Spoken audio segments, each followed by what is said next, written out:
noite para todos. É sempre um prazer, né, a gente estar junto aqui na segunda-feira.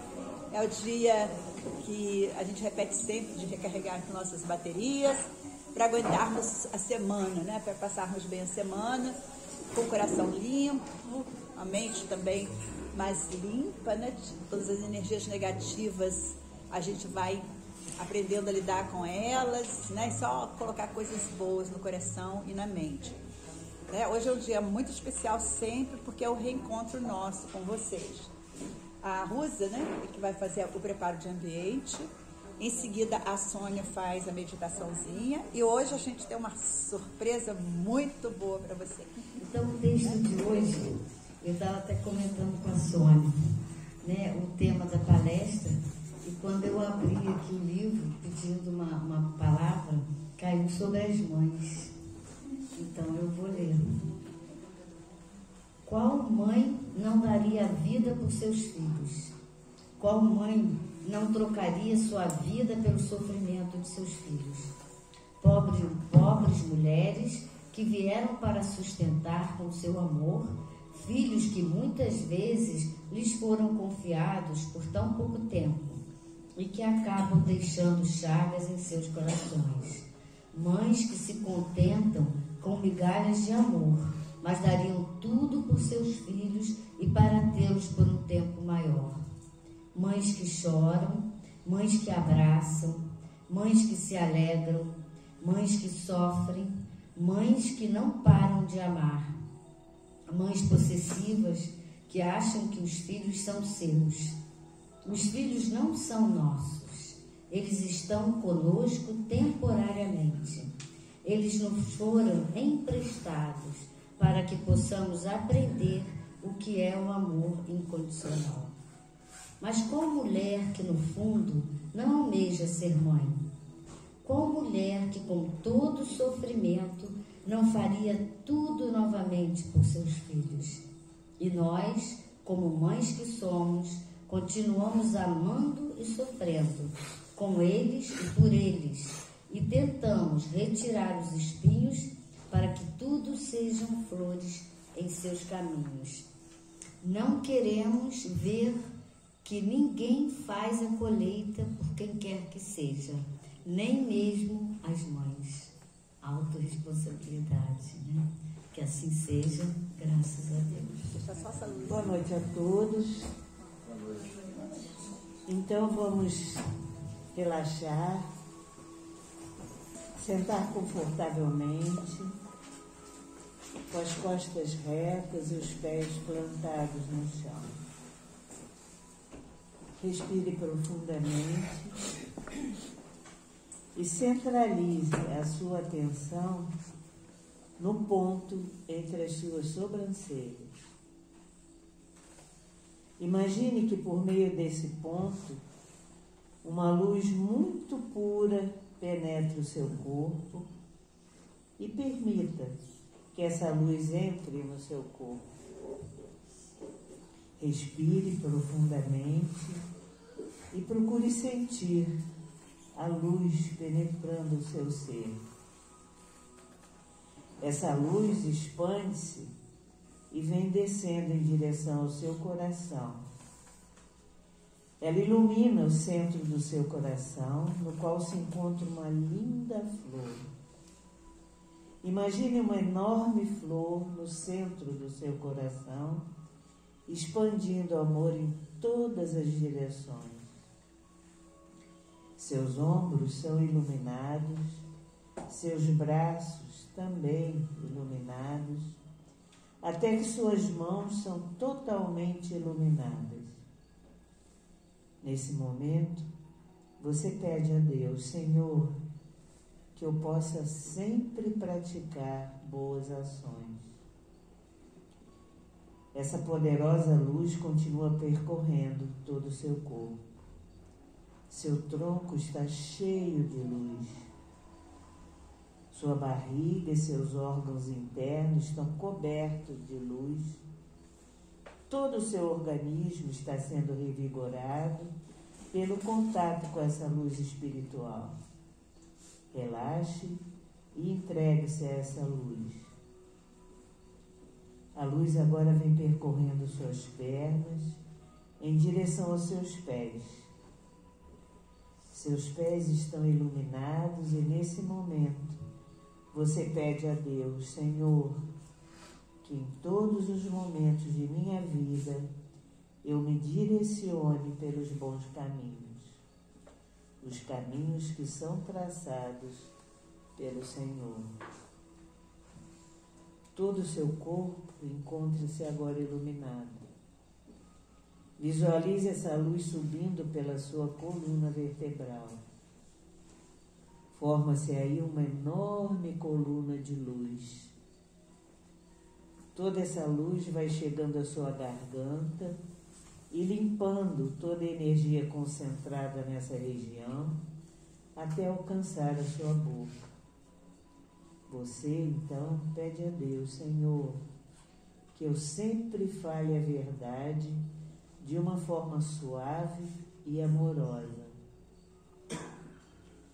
Essa luz vai tomando conta do seu rosto, seus ouvidos cheios de luz, e você pede a Deus: Senhor, faça com que eu sempre ouça o bem.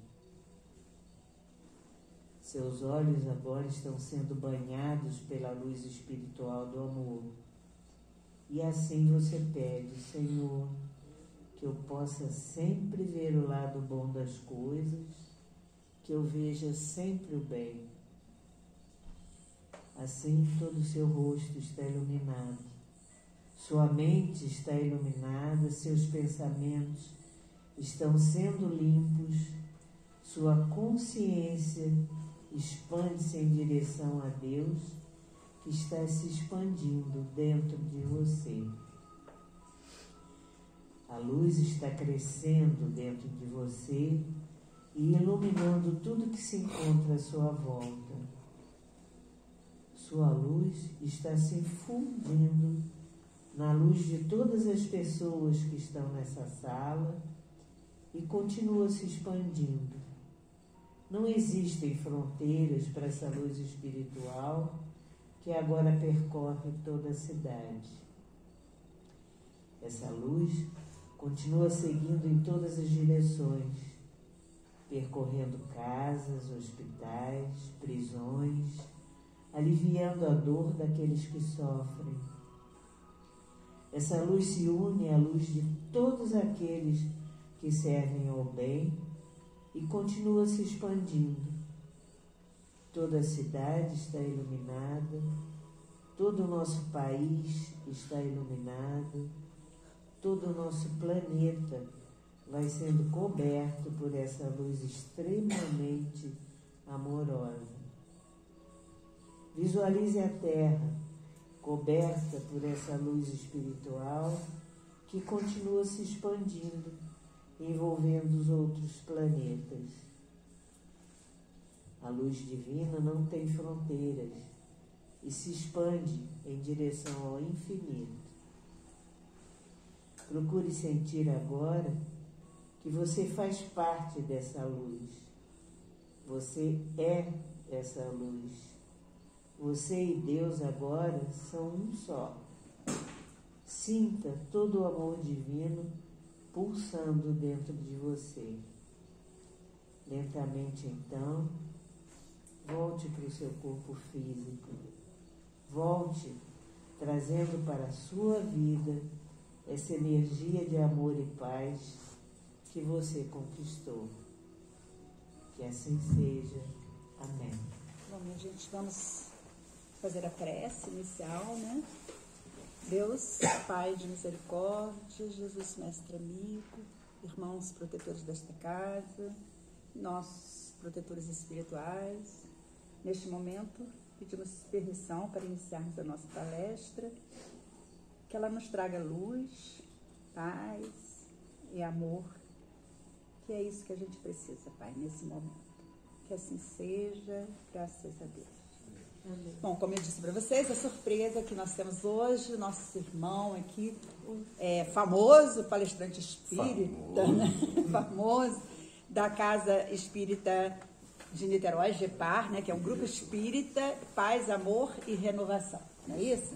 Então, Cláudia Alfradique com vocês hoje, aqui nessa casa, com todo o nosso carinho e nosso amor para você, tá bom? Boa noite a todos. Com toda certeza, a alegria, o carinho é nosso. 2 anos e meio, pelo menos, que a gente não vem aqui a essa casa, mas a gente sempre teve muito carinho e continua tendo estar aqui.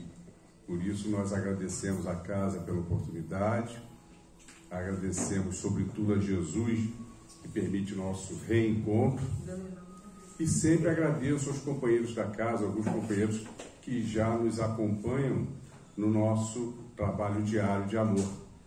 Para quem não conhece, chama-se Semente Diária.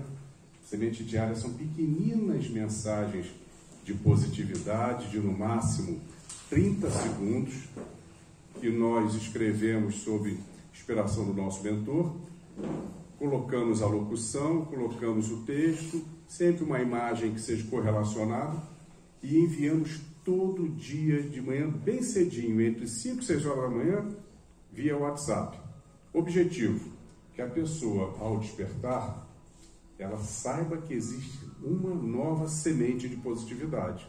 Ouviu 30 segundos, de vez em quando remete a gente a reflexões, e a gente acaba entrando em oração.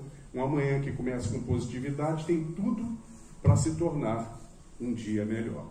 Aqueles que não recebem ainda, não conhecem, que queiram receber, é só no final. Estou deixando uma folha aqui, tem outra ali do lado de São Francisco na cômoda. É só colocar o primeiro nome e o número do celular. A partir de amanhã cedinho já vai estar recebendo. Tema escolhido para esta noite: Maria de Nazaré. E a página foi aleatória, né? Eles são fantásticos, eles capricham para a gente. Uma página sobre mãe. Maria de Nazaré é um espírito muito especial, ligado ao nosso planeta. Todos nós temos uma predileção por um benfeitor. Uns preferem Emmanuel, outros Bezerra de Menezes, Joana, né, Francisco de Assis, e assim vai. Mas é unânime, como todas as pessoas também têm um carinho especial por Maria de Nazaré. E o que a gente vai tentar fazer aqui é passar um resumão de tudo que foi informado sobre Maria de Nazaré pela espiritualidade superior. Então, direto da fonte. Emmanuel, o guia espiritual de Chico Xavier, vem a nos informar que o núcleo familiar Jesus, um núcleo escolhido a dedo para a missão mais importante já ocorrida no nosso planeta. Pois Jesus é ligado ao nosso planeta desde a sua criação, quando ele já era um espírito perfeito. Ele foi responsável pela formação do nosso sistema. Então ele é o governador do nosso planeta, não há 2.000 anos, mas há 4,5 bilhões de anos. E quando, sim, ele resolveu vir à matéria, foi escolhido aquele núcleo necessário. De quem que nós estamos falando? Joaquim, o pai de Maria, Ana, sua mãe, Isabel, a sua prima mais velha, que participou também da criação de Maria, seu esposo Zacarias, aquele que veio a ser filho do casal, João, o Batista, e José, a quem Maria fora prometida desde pequeno, que é assim que se fazia naquela época. Emmanuel vem a nos apresentar as qualidades deste grupo. Todos espíritos evoluídos, espíritos desenvolvidos. No entanto, Maria, já numa esfera ainda um pouco mais acima. Maria, um espírito da esfera angelical, um anjo, escolhido por Jesus para que viesse ser a sua mãe aqui na matéria. Existe uma informação de uma ligação de parentesco de José com Maria. Pois José, ele era um parente muito próximo do pai de Joaquim. não se sabe ao certo se ele era um primo ou se ele era irmão. Ou seja, ou ele era primo de Maria de segundo grau, ou ele era tio. Por que essa dúvida? Porque a língua que Jesus falava era o aramaico antigo, era uma língua extremamente pobre na quantidade de palavras. Então, uma única palavra, por vezes, tem vários significados. E a palavra que expressava primo é a mesma que irmão, parente, próximo, o que não importa. Ela, ainda muito pequena, fora prometida a José. Quando contraíram a união, Maria tinha ali os 16 anos, José ali em torno dos seus 60 anos. Maria, desde pequena, o seu pai, Joaquim, era um homem religioso, um homem de muita fé, ligado ao templo. Ele a colocou de 3 para 4 anos como serva no templo. Era uma honra às meninas que fossem trabalhar como servas no templo, porque é como se estivesse fazendo um curso intensivo de aprimoramento na fé, nas coisas religiosas. E quando Joaquim e Ana desencarnaram, a Isabel, que ficou responsável por ela, o seu esposo Zacarias também tinha essa ligação ao templo e resolveram manter até os 12 anos. Aos 12 anos, as meninas deixavam o templo porque já era a idade que estavam aptas ao casamento.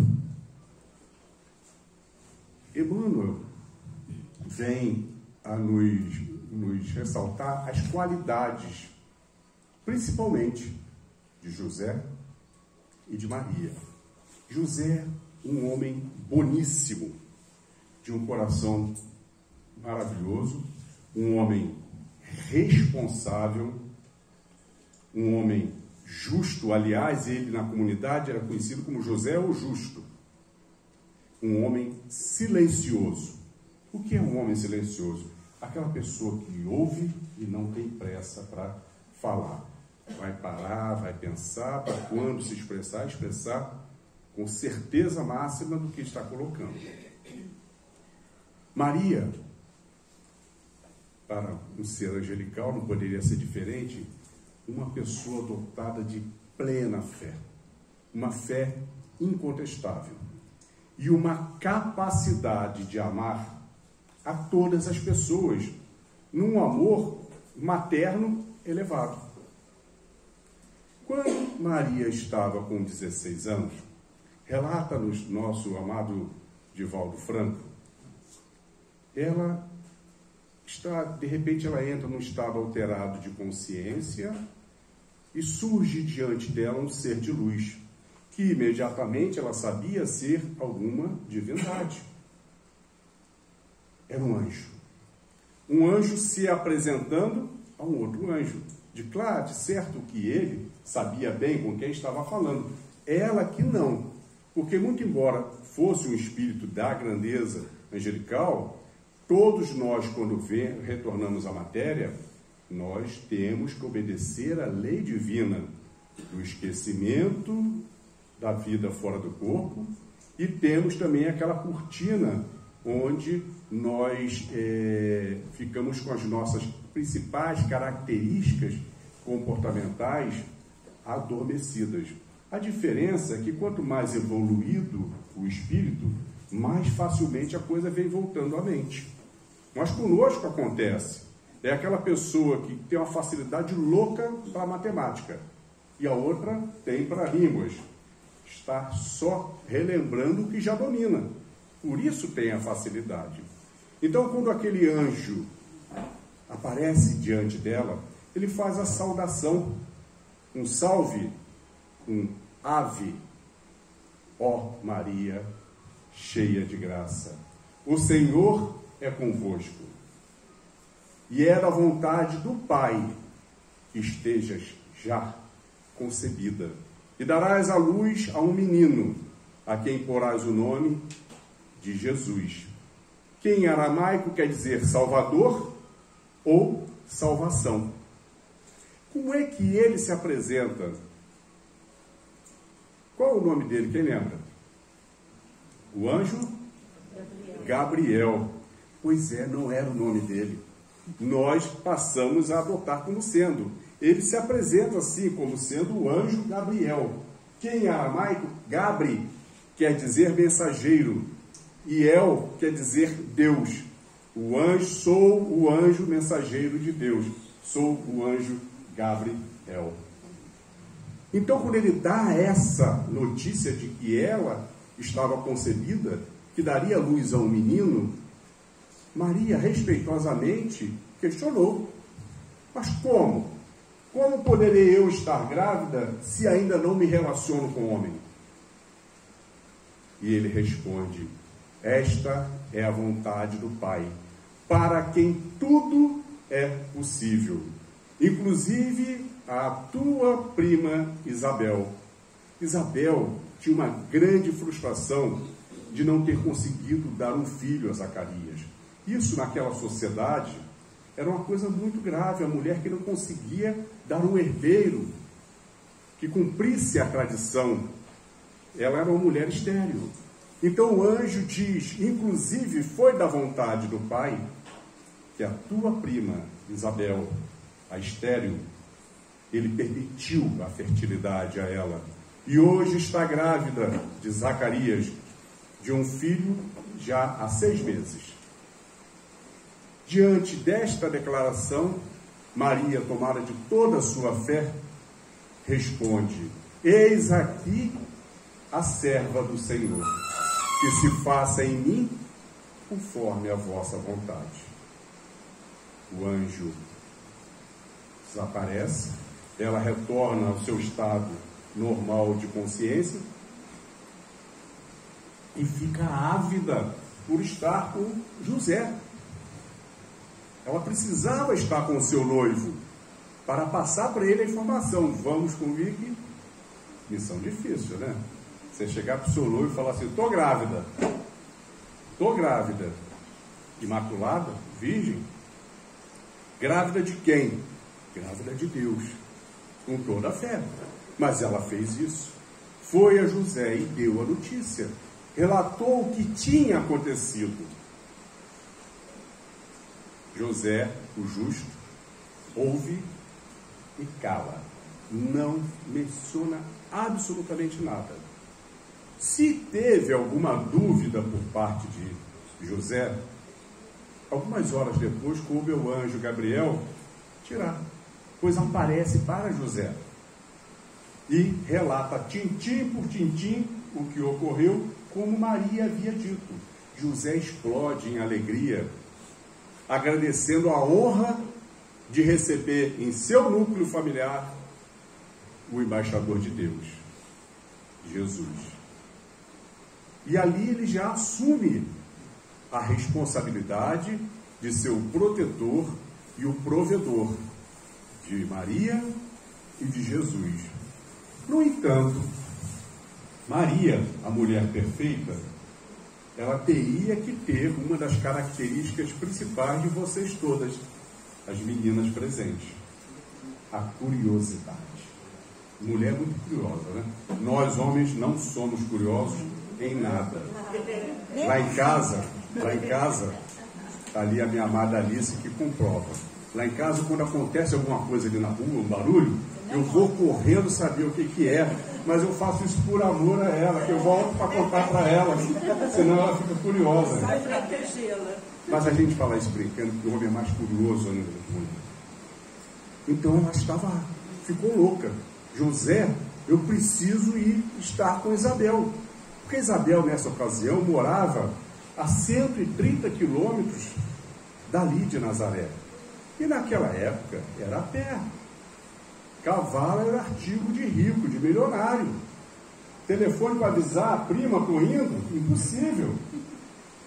Ela queria ir. Mas José, assumindo aquela responsabilidade, disse: não vai sozinha, vou contigo. E foi com ele, e foi com ela. E partiram os 130 quilômetros até que chegaram à casa de Isabel e Zacarias.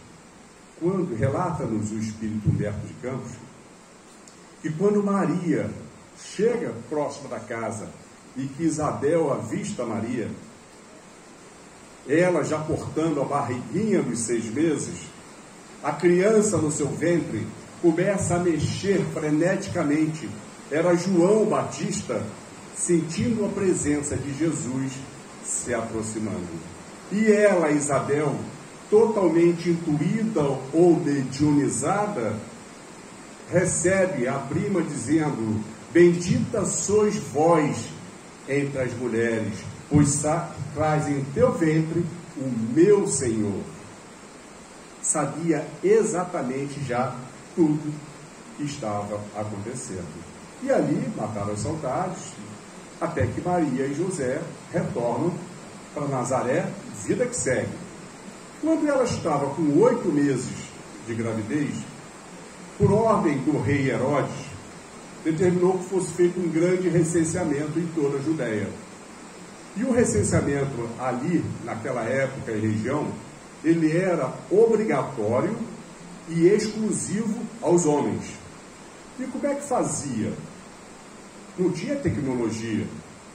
O homem tinha que retornar à sua aldeia de origem, à sua cidade de origem, para que pessoas que o conhecessem testemunhassem que o Luís é o Luís. José havia nascido em Belém, 120 quilômetros de Nazaré. Tinha que ir até lá. Mas como é que eu vou, se eu tenho a responsabilidade de ser o provedor e o protetor de Maria e Jesus, e como é que eu a deixo aqui com 8 meses? Vai comigo. E foi assim que eles foram a Belém. Chegando em Belém, devido a esse êxodo das pessoas que estavam indo para cumprir o recenseamento, as pouquíssimas hospedarias que existiam estavam lotadas. As cidades, as aldeias eram muito pequenas. Os arqueólogos dizem que Nazaré tinha, no máximo, quando Jesus passou pela terra, de 600 a 1.100, no máximo 1.200 pessoas. Belém era um pouco maior, mas mesmo assim pouquíssimas condições de hospedagem. E quando eles chegaram, foi quando ela começa a entrar em trabalho de parto. Começa a ter as contrações.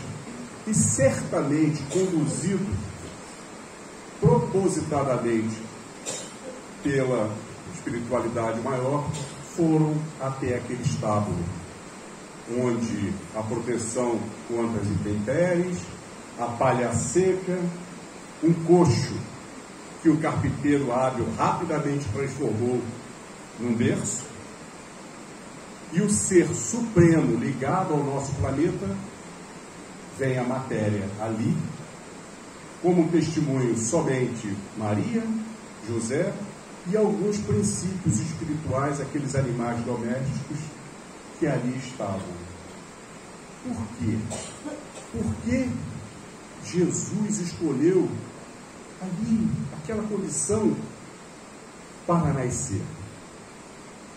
Pois no primeiro sopro de vida, relata-nos Humberto de Campos, a sua bandeira, a bandeira da humildade.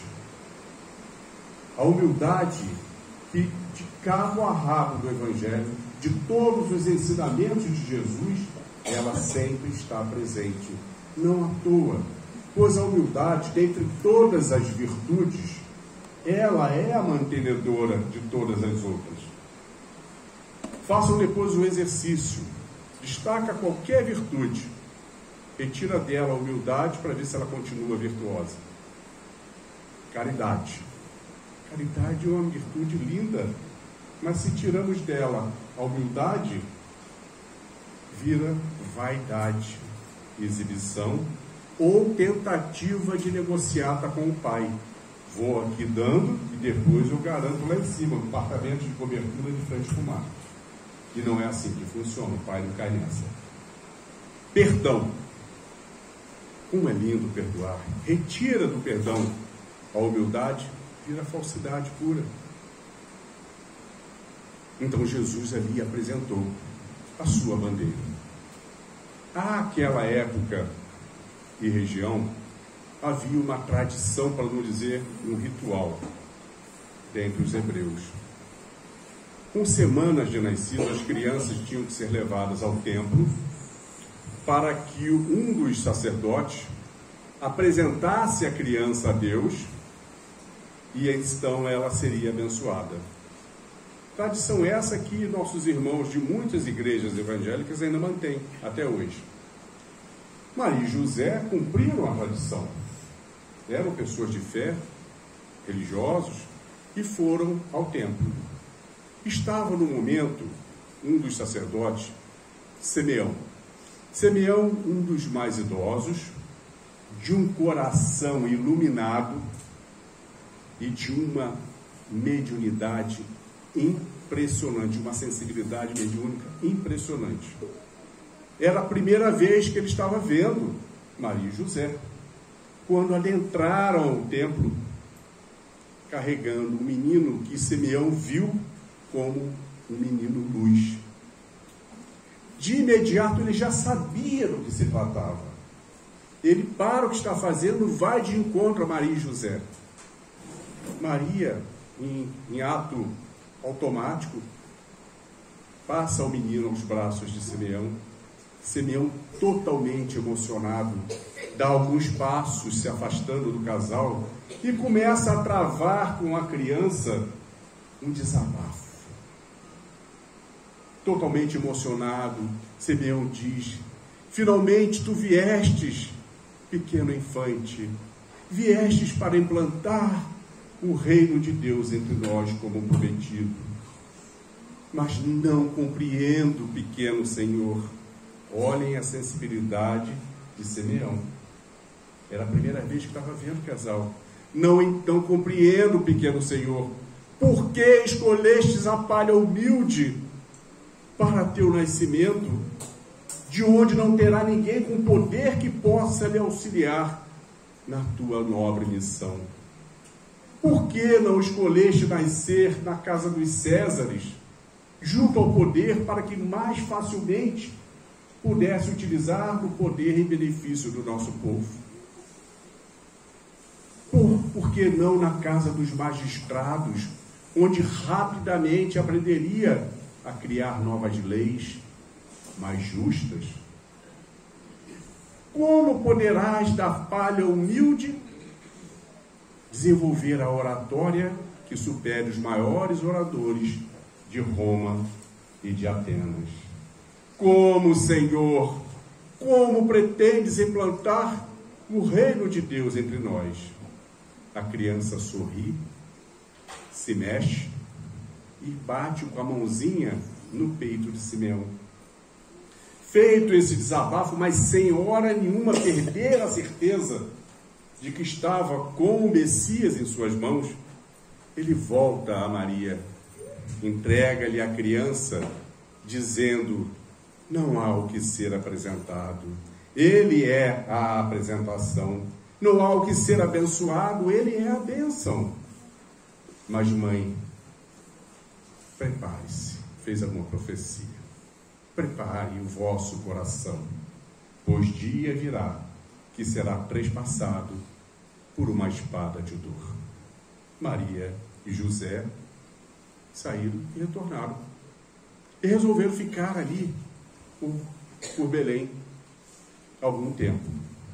No entanto, Simeão, ele levou aquilo ao conhecimento dos demais. O Messias chegou. O Rei dos Reis nasceu entre nós. E aquilo foi de boca em boca, a notícia de que o Rei dos Reis havia nascido ali. E chegou aos ouvidos de Herodes, o rei, um rei extremamente cruel e inseguro. E diante desta notícia, ele determina aos seus soldados que chacinassem todos os meninos de até 2 anos, porque no meio estaria aquele que seria o Rei dos Reis, mas não vai ser. No entanto, o anjo Gabriel, mais uma vez, faz a sua participação.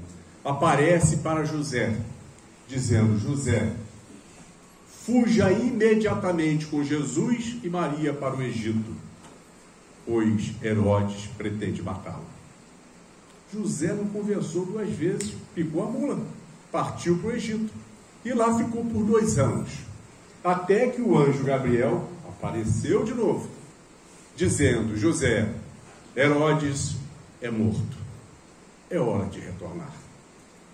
Mas, ao retornar, José achou mais seguro, ao invés de retornar para Belém, que era muito próximo ali do novo rei, o filho de Herodes, vamos voltar para Nazaré. E ali começa a vida privada de Jesus, da qual nós temos pouquíssimos dados. Os poucos dados que nós temos hoje são relatados nas memórias de Maria. Dados como as atitudes de Jesus como criança, como jovem, como adolescente, que sempre era voltado para dar assistência a qualquer um que estivesse em aflição. Ele sempre estava preocupado com aquilo. Mas chega aos 30 anos e começa ali a vida pública de Jesus, da qual nós temos muitos dados.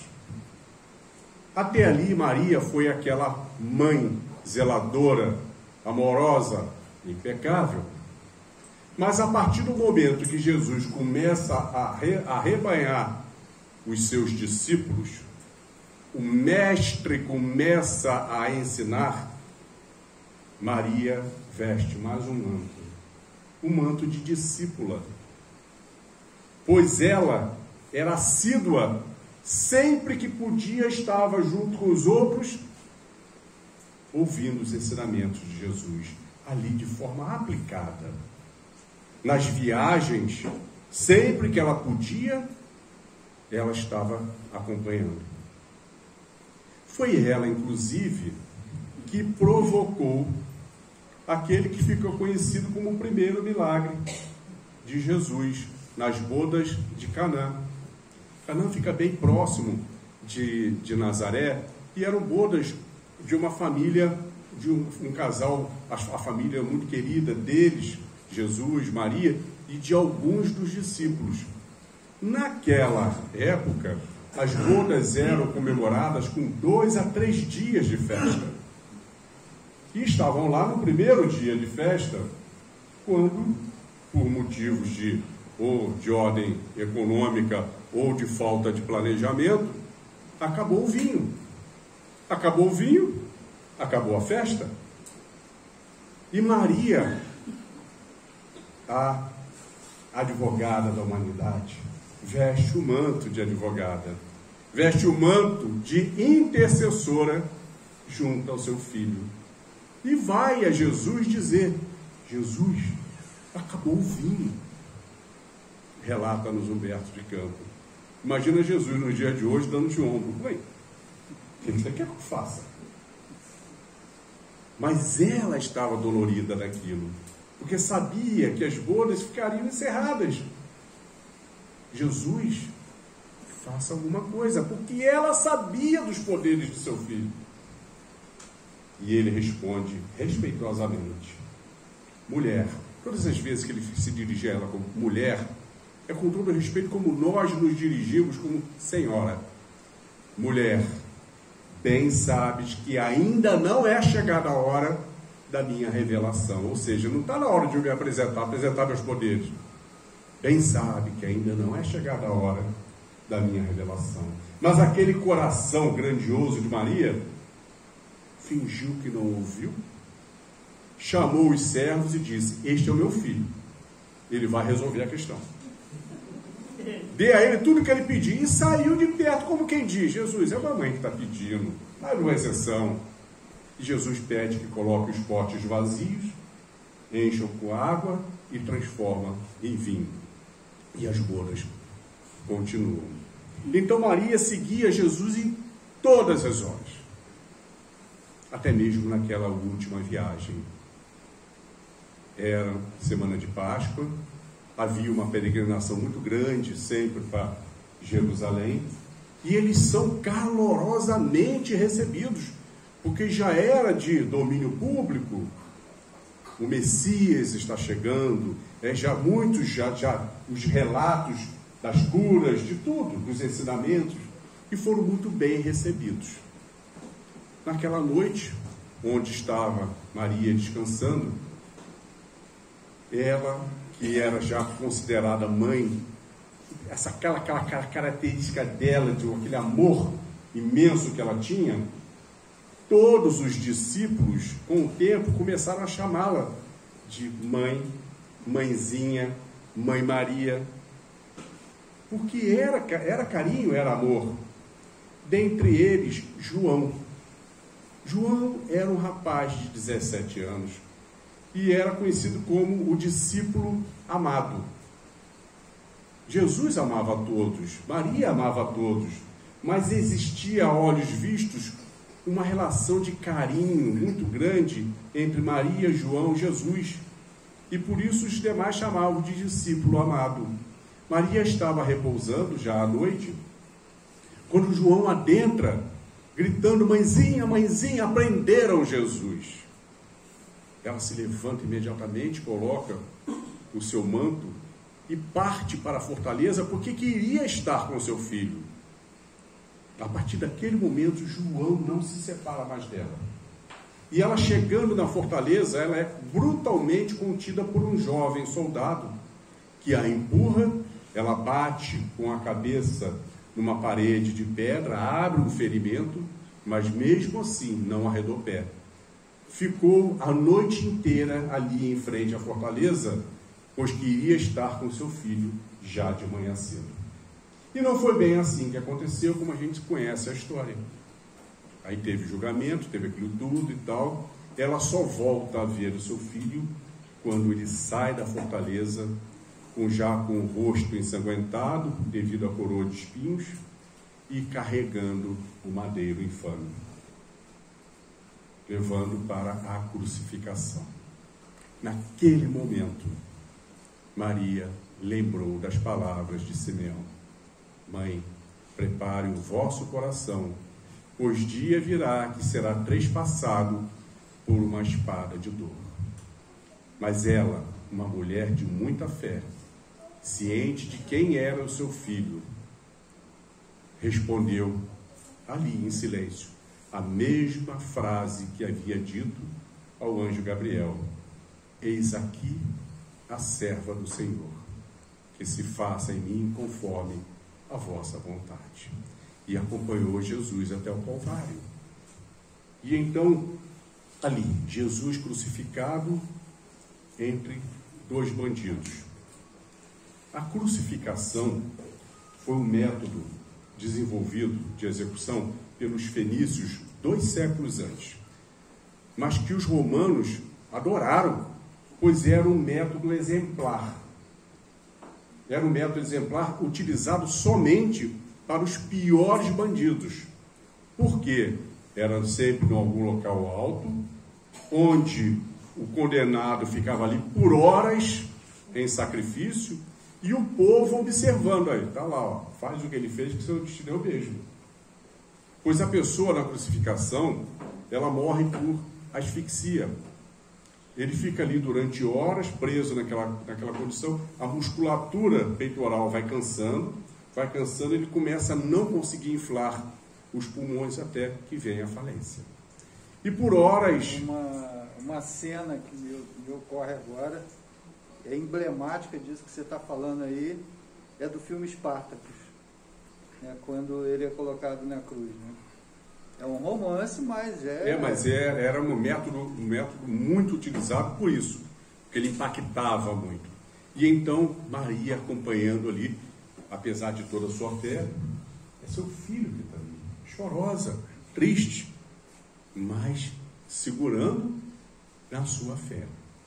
Eis que um dos bandidos, Dimas, se dirige a Jesus dizendo: não entendo, Senhor, por que estás aqui? Sei que és verdadeiramente o Messias. És um homem bom. Nós não, somos criminosos. Por toda a minha vida, levei a vida de crime. E hoje, aqui, me arrependo totalmente de tudo que fiz. Por isso lhe peço, quando estiveres junto com o Pai, peça a Ele por mim. Jesus observou com toda a sua sensibilidade, com todo o seu poder, a verdade das palavras de Dimas. O que interessa para todos nós que estamos aqui na matéria? Ninguém vem aqui a passeio. Todos nós reencarnamos e reencarnaremos quantas vezes forem necessárias para que possamos evoluir. O que é evolução? É reconhecer as nossas imperfeições, reconhecer os erros cometidos e repará-los. Somente com o arrependimento a gente consegue isso. Quando a gente se arrepende de verdade de algo, nunca mais passa a possibilidade de a gente repetir. Mas quando a gente fala assim, não devia ter feito, não faço mais, mas daqui a pouco repete o erro. Nós não nos arrependemos, nós tivemos um remorso. Quando a gente se arrepende, é para sempre, não tem chance. Mesmo que venha a tentação, a gente sente que nós temos ainda diversos sentimentos, orgulho, inveja, vaidade, egoísmo, mas a gente faz a força porque realmente fizemos.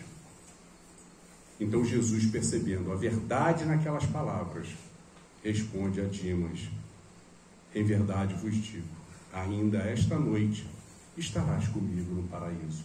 Ou seja, missão cumprida. Mesmo que nos últimos segundos da vida, se o arrependimento for verdadeiro, aquela missão está cumprida. Vamos voltar para novas e novas etapas. Naquele momento, uma mulher que estava também ali, chorando, ela passa a chorar compulsivamente. Maria, com toda a sua dor, veste o manto de Maria a Consoladora. Levanta-se, vai até aquela mulher, abraça e diz: aquele que está ali é teu filho?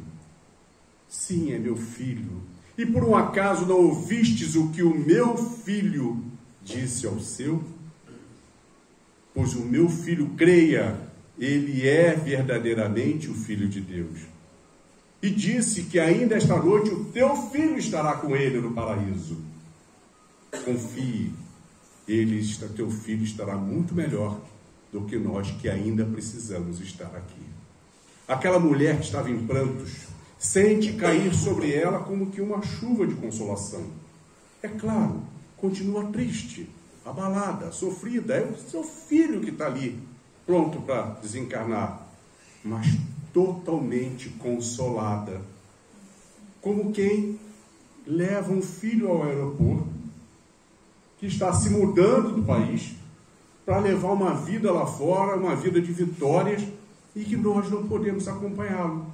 A gente vai chorando, mas ao mesmo tempo feliz, meu filho está indo para uma melhor. Maria, a Consoladora. Mais algum tempo à frente, o momento da grande doação. Jesus, percebendo que chegava a hora, coloca na figura de João, aquele que viria a ser o João Evangelista, a procuração sobre todos nós, o representante da humanidade. E naquela figura ele diz: mulher, este é o teu filho, entregando a sua mãe a todos nós. João, esta é a tua mãe. Cuide dela e leve-a para casa. E pouco depois, Jesus desencarna. Passado todo aquele episódio que nós já sabemos, até 40 dias depois, a ascensão, quando, aí sim, os discípulos, agora apóstolos, seguiram as diretrizes deixadas por Jesus. Ide e divulgai pelo mundo tudo que eu vos ensinei. João resolveu, passou um tempo com Pedro e Tiago ainda, e depois resolveu ir para Éfeso. logo ali, 990 quilômetros de Jerusalém. É onde hoje é a Turquia. E foi lá evangelizar, pregar o evangelho, os ensinamentos de Jesus naquela região. Maria resolveu ficar ali mesmo, próximo a Jerusalém, em Betânia, em casa de familiares. Betânia fica a mais ou menos 6 quilômetros do centro de Jerusalém. E ali ficou por aqueles 2 anos. Até que João, ele evangelizando em Éfeso, um membro da família real, ele tem o seu coração convertido ao amor de Jesus. E tamanha foi a sua alegria, a sua gratidão. João, ele não tinha pouso, como Jesus nunca teve uma casa. Jesus dormia aqui, ali e acolá. Geralmente não repetia os mesmos locais. A exceção era a casa de Pedro. Quando estava ali na região, era na casa de Pedro que ele se hospedava. Fora disso, dormia ao relento. E assim João fez em Éfeso. Até que aquele homem o presenteou com uma casinha de pedra, no alto da colina do Roxinol, a 8 quilômetros do centro de Éfeso, de onde se avistava o mar Egeu. Quando João toma posse daquela casa, nunca tinha tido uma casa, ele lembra das palavras de Jesus. João, esta é a tua mãe, cuide dela, leve-a para casa. Imediatamente João foi buscar Maria, coisa rápida, 990 quilômetros para lá, 990 quilômetros para cá, e levou Maria para viver com ele. E Maria passou a viver com ele lá em Éfeso. No entanto, nós estamos falando de 2 anos após a ascensão de Jesus. Os anos foram passando. E começa no boca a boca de que a mãe de Jesus mora na casa de João. Vamos lá conhecer?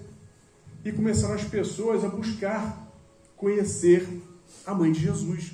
Ouvir dela as memórias sobre Jesus. Só que, e além disso, pois ela era também uma discípula, uma apóstola de Jesus. Ela também fazia as pregações evangélicas. As pessoas que iam buscar ali aliviar as suas dores, as suas aflições da alma, do corpo, e saíam de lá tratadas. As curas começaram a acontecer também nas assembleias. As assembleias ficaram cada vez mais constantes na casa de Mãe Maria. Coitado, João perdeu a casa. A casa passou a ser conhecida como a casa de Mãe Maria. Viajores vinham de terras distantes buscar o benefício da cura da alma, das suas aflições, do seu corpo. Até que, relata-nos Humberto de Campos, numa dessas vezes, um homem que estava com as chagas, iniciando as chagas da lepra, vai e, diante de todos, Maria cura. Visivelmente, as chagas vão se fechando.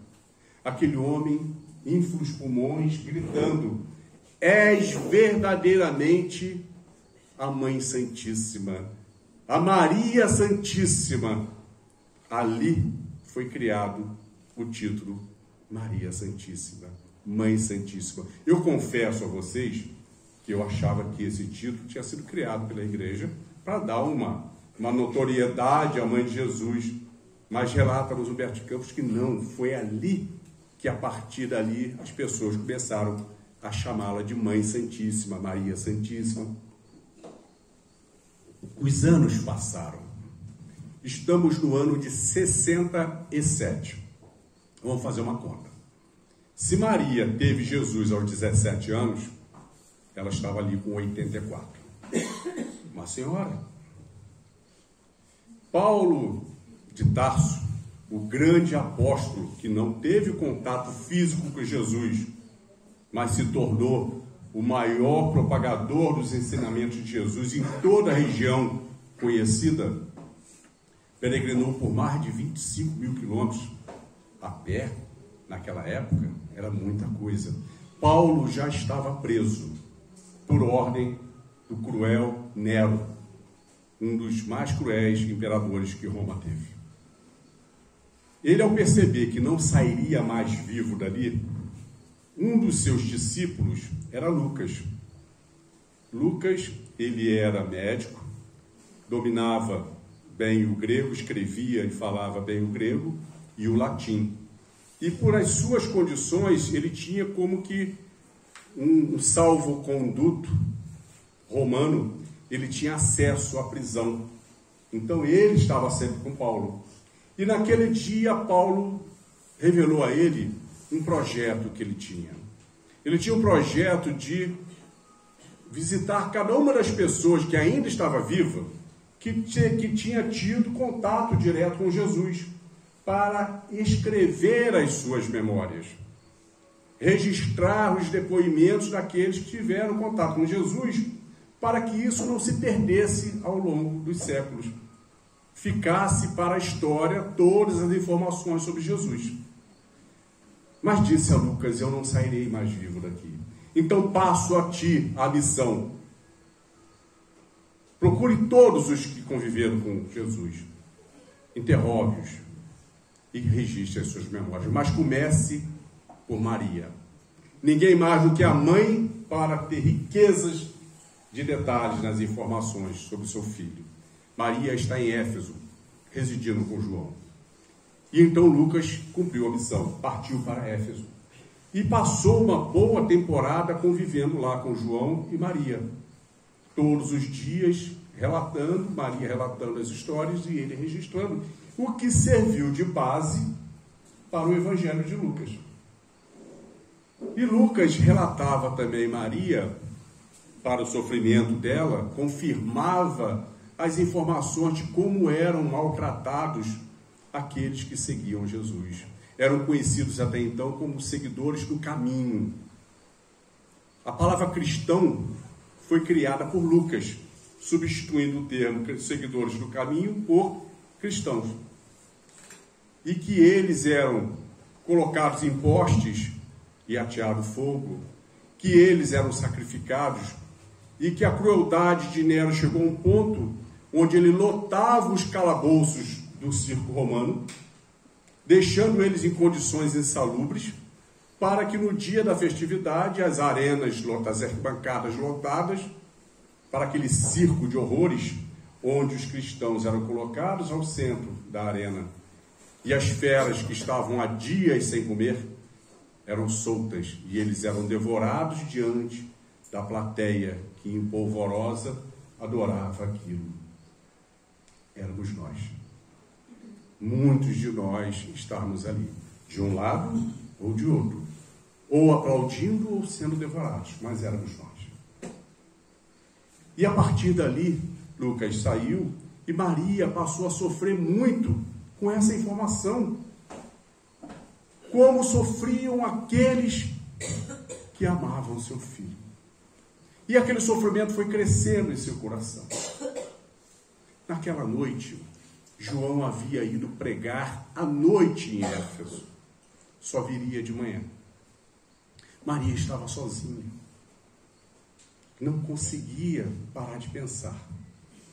Ela abre a porta da cabana, senta-se ao degrau e, chorosa, pensando naqueles que sofriam dores e humilhações.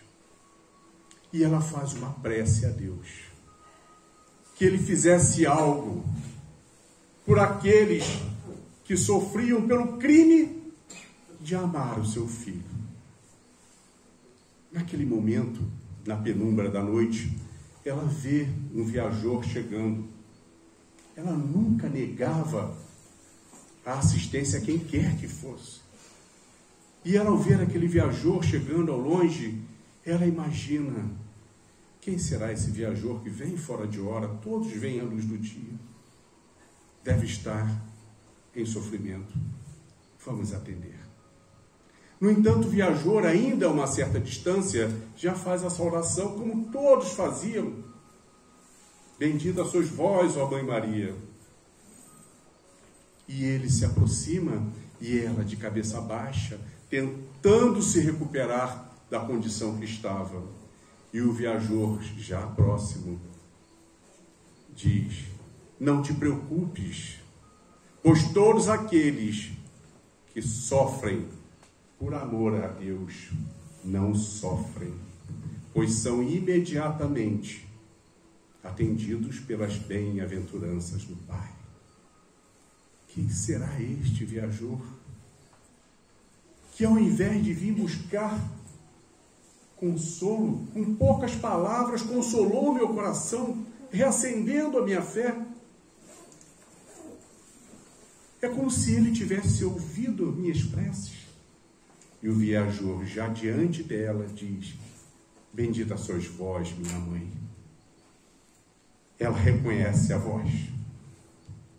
Levanta o olho, o olhar. Jesus, ele de braços abertos, propositadamente mantendo as chagas da cruz, dos pregos, para que não houvesse dúvida. E ela grita: Jesus, se põe de pé para se ajoelhar aos pés de Jesus. Ele a contém, a ergue e se ajoelha aos pés de Maria. Abraça, dizendo: Mãe, vim te buscar. É da vontade de meu Pai que, a partir de hoje, tu sejas a rainha dos anjos no meu reino. Ela sente um torpor, um tremor e desfalece, mas não desencarna. Como que, propositadamente, a esperar o testemunho de João de que ela havia desencarnado de forma sublime. João, quando chega de manhã, a encontra deitada, com um semblante sereno, mas viva, aguardando o testemunho de João. Aí os últimos laços são cortados e ela desperta em espírito. Quando desperta, lembra da sua última visão, o seu filho. Mas ao procurar, o que ela depara é com uma legião de anjos a recepcionar a sua rainha. Naquele momento, ela só pensava em encontrar Jesus. Onde estará ele? E lembrou que Jesus gostava muito dos momentos de reflexões estar às margens do lago de Genezaré, a 1000 quilômetros dali, mas na velocidade do pensamento, que é como se locomovem os espíritos, ela parte para sobre o lago, acompanhada daquela constelação de anjos. Não encontra Jesus, mas imediatamente o seu amor de mãe traz à mente aqueles que estavam em sofrimento nos calabouços do circo romano. E imediatamente ela se transfere para lá, acompanhada de todos aqueles anjos. Adentra o subsolo, o calabouço. Eram pessoas de todas as idades, em sofrimento, gemidos, choros. Ela escolhe uma moça, uma jovem. Vai ao ouvido daquela jovem e sussurra: abandone a tua dor, substitua por hinos de louvor ao amor de Jesus. A jovem, sem entender o que estava acontecendo, veio uma vontade imensa de cantar o hino de louvor a Jesus, e começa a cantar os hinos de louvor a Jesus, e cada um dos anjos repetiu a mesma intuição a cada uma das pessoas, e todos foram acompanhando, e todos passaram a cantar os hinos de louvor a Jesus, não sentindo mais absolutamente nada. Os guardas abrem os portões e tocam aquele grupo para a arena. O público em polvorosa, gritando, pois viria aquele espetáculo, aquela correria, todos tentando fugir da morte. E ninguém correu. O grupo continuou cantando, as feras foram soltas e ninguém corria. e só paravam de cantar quando eram devorados, pois as bem-aventuranças chegaram antes ainda da desencarnação. Nenhum deles sentiu nada. Maria, a mãe perfeita, Maria, a advogada de todos nós, a intercessora junto a Jesus, a consoladora, esse espírito maravilhoso que não à toa, ao longo dos séculos, foram se erguendo templos e templos e templos de veneração a Maria em todos os 4 cantos do mundo. Alguns deles se transformaram em santuários. Nossa Senhora aqui de Aparecida recebem 13 milhões de peregrinos por ano ali para devotar a sua fé mariana. Nossa Senhora de Fátima, em Portugal, Nossa Senhora de Lourdes, na França, 6 a 6 milhões e meio de pessoas por ano em cada um. No México, Nossa Senhora de Guadalupe é o maior deles, 20 milhões de peregrinos por ano. Lá na Turquia, a casa de Mãe Maria virou também um santuário e recebe em torno de 800 mil peregrinos por ano. Mas aí que vem o legal. Só metade são cristãos. E a outra metade? Muçulmanos. Muçulmanos, sim, pois Maria, um espírito tão nobre, que é o ponto em comum entre o cristianismo e o islamismo. Só para a gente lembrar, a religião muçulmana, o Islã, ele foi criado quando o profeta Mohammed, ou Maomé, ele passou a receber a visita de quem? Do anjo Gabriel. Olha ele aí, de novo. O anjo Gabriel visitava Mohammed, que era um médium, e passava para ele os ensinamentos. No entanto, Mohammed, ele era analfabeto. Então ele pegava os seus seguidores para escrever as orientações do anjo. E ali foram criando a base do Corão, ou Alcorão, que é o livro sagrado do Islã. A sociedade muçulmana é uma sociedade muito machista, até hoje. Em alguns países, a mulher não pode nem mostrar o corpo, usa aquela burca. Imagina naquela época. No entanto, em todo o Islã, que tem mensagens lindíssimas, infelizmente, em qualquer religião, se a cabeça de quem lê for voltada para outra coisa, acaba usando de maneira errada. Mas o Islã é lindíssimo. No Islã, pouquíssimas vezes existem referências a mulheres, porque as mulheres não eram valorizadas naquela sociedade. As poucas vezes faziam referência à mãe de Mohammed, à esposa de Mohammed, à filha de Mohammed e algum outro caso a mais. A exceção, Maria de Nazaré. Maria de Nazaré é a mulher mais mencionada em todo o Corão. Foi mencionada 34 vezes, todas as vezes nominalmente e com os seus atributos. Maria, a mulher perfeita. Maria, a mãe perfeita. Maria, a mãe imaculada. Sim, eles creem que Maria deu à luz de forma imaculada a um importante profeta. Eles creem em Jesus não como Messias, mas como um importante profeta. Jesus é o segundo profeta mais mencionado no Islã, no Corão. Só Mohammed é mencionado mais do que Jesus. Mas as 19 vezes que Jesus é mencionado, ele é mencionado como Yeshua, o filho da mulher perfeita. Yeshua, o filho da mãe imaculada. Yeshua, o filho de Maria, a mãe santíssima, sempre acompanhado dos atributos de Maria. E para a gente encerrar, informações que nos foram passadas mais recentemente, no século passado, pela mediunidade de Dona Ivone do Amaral Pereira, quando ela revelou a existência da legião dos servos de Maria. Maria criou uma legião para dar a assistência, principalmente aos nossos irmãos que buscam a pior forma de sair da vida, o suicídio. É o maior erro que alguém possa pensar em realizar. Por quê? Em cometer. Porque, na realidade, o suicida, ele não quer se livrar da vida. Ele quer se livrar da dor. Mas, ao cometer este erro, que é o maior erro perante a Deus, porque só Deus dá a vida, só Ele pode tirar, ele vai prolongar o seu sofrimento e aumentar o seu sofrimento por um prazo enorme. Ao invés de se livrar da dor, ele vai ter mais dor ainda. E Maria pede a Jesus autorização para cuidar deles.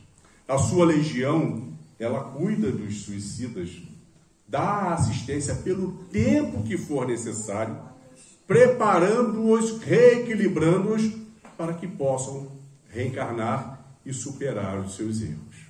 A última informação, também prestada por Dona Ivone, é de que Maria, ela é tão venerada na espiritualidade, que todos os dias existe um momento do dia em que eles fazem evocação a Maria Santíssima e deram o nome de a Hora dos Anjos. Ué, mas a Hora dos Anjos não é da Igreja Católica? Não. Alguém intuído recebeu essa informação e também colocou. Mas a origem vem de lá. Finalizando, então, nós já até vimos como é que surgiu a oração da Ave Maria, a parte das frases, nessa história de Maria. Eu queria convidar todos vocês, juntos, se possível, em voz alta, que fizéssemos juntos uma oração, não pedindo absolutamente nada para nós, e sim por todos aqueles que buscam esta casa aqui para serem socorridos nas suas aflições, encarnados e muitos desencarnados. Oremos. Ave Maria, cheia de graça, o Senhor é convosco.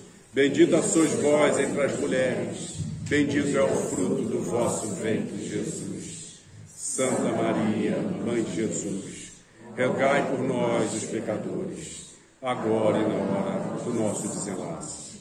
Que assim seja, graças a Deus. Nesse instante, então, vamos nos colocar à disposição, abrindo nossos corações para receber as bênçãos maravilhosas que são derramadas sobre nós. Pedimos a nossa querida Maria Santíssima, nossa Mãe querida, que juntamente com seu Filho bem-amado, Jesus, nosso Mestre, todos os arcanjos e mestres que se acerquem de nós, ajudando-nos a encontrar o nosso equilíbrio, nossa saúde, nossa paz e nossa sabedoria. Pedimos a Bezerra de Menezes, o médico dos pobres, o médico de todos nós, que estejam sempre ao nosso lado, nos protegendo, nos amparando. Nós te rogamos, Pai, de infinita bondade e justiça, as graças de Jesus Cristo através de Bezerra de Menezes e suas legiões de companheiros. Que eles nos assistam, Senhor, consolando os aflitos, curando aqueles que se tornem merecedores, confortando aqueles que tiverem suas provas e expiações a passar, esclarecendo aos que desejarem conhecer a verdade e assistindo a todos os quantos apelam ao teu infinito amor. Jesus, divino portador da graça e da verdade, estende tuas mãos dadivosas e socorra aqueles que te reconhecem o despenseiro fiel e prudente. Faze o divino modelo, através de tuas legiões consoladoras, de teus santos espíritos, a fim de que a fé se eleve, a esperança aumente, a bondade se expanda e o amor triunfe sobre todas as coisas. Bezerra de Menezes, apóstolo do bem e da paz, amigo dos humildes e dos enfermos, movimenta tuas falanges amigas em benefício daqueles que sofrem, sejam males físicos ou espirituais. Santos Espíritos, dignos obreiros do Senhor, derramai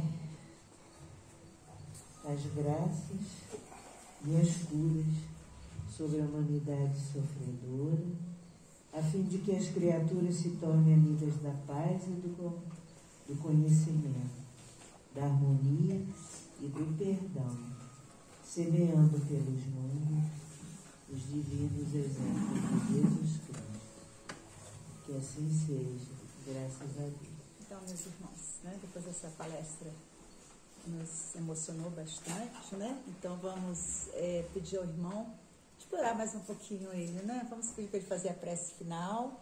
Mas lembrando a vocês que temos 2 pontos aqui para que vocês coloquem o nome de vocês, o telefone, para receberem toda manhã, bem cedinho, né? A meditação do dia. Né? Semente diária. Uma semente diária.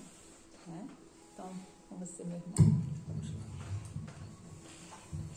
Que possamos aproveitar esta ambiência tão sublime, nossos corações sublimados, nossa alma elevada.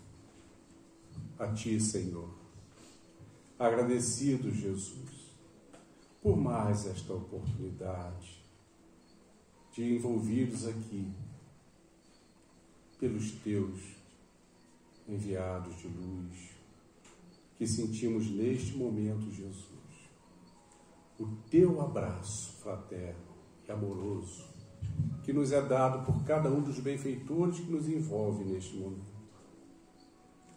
Que possamos, Mestre querido, ampliar as nossas sensibilidades, a nossa concentração, retendo os Teus ensinamentos, Jesus, que são tão claros, tão iluminados, tão simples, no seguimento da Tua lei de amor.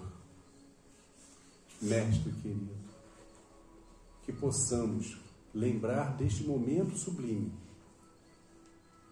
no nosso dia a dia, nos nossos relacionamentos, a iniciar dentro de nossos lares, com a paciência, com a tolerância, com o respeito, com o carinho, com a devoção. E assim, Jesus, que possamos fortalecer a nossa maneira de conduzir e praticando isso naturalmente também fora do lar. Quanto mais exercitarmos, Jesus, mais naturalmente estaremos trilhando o caminho que nos levará a Ti e ao Pai. Sê conosco, Jesus. Que possamos levar para os nossos lares um pouquinho desta energia maravilhosa que agora sentimos. Obrigado, Mestre querido, por tudo que já nos deu, tudo que nos dá e que certamente sempre nos dará. Que assim seja. Graças a Deus. Bom, meus irmãos, mais uma vez expressando nossa gratidão ao Cláudio, à Alice, né, que a companheira que vem de todas as horas, né, que vem com ele. Breve retorno, né, à casa, né? Estamos aqui sempre com os corações abertos aqui para vocês. A minha carteira já foi assinada. Já assinei. Aliás, tá o Gilson assinou, meu marido assinou. Convocar. Já tem bastante tempo. Foi só que mesmo. a gente tinha se perdido, né? Mas a gente se encontra, né? Um momento a gente se encontra.